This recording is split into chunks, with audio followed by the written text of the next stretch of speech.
السلام علیکم ورحمۃ اللہ وبرکاتہ۔ ایک ساتھی نے سوال کیا پٹاخے کا کاروبار کرنا چاہیے یا نہیں، اور اگر نہیں تو کیوں نہیں؟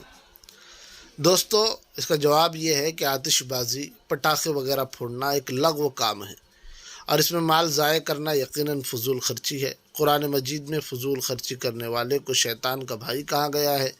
ان المبذرین کانوا اخوان الشیاطین، اور اس میں کافروں کے مذہبی شعار میں مدد کرنا بھی ہے، نیز یہ ایک گناہ کا کام بھی ہے، لہذا صورت وصولہ میں اسے فروخت کرنا گناہ کے کام میں مدد کرنا ہے، جس کی قرآن میں ممانعت آئی ہے، وَلَا تَعَاوَنُوا عَلَى الْإِثْمِ وَالْعُدْوَانِ، اس لیے اس کی تجارت کی اجازت نہیں ہو سکتی، یہ کاروبار جائز نہیں ہوگا۔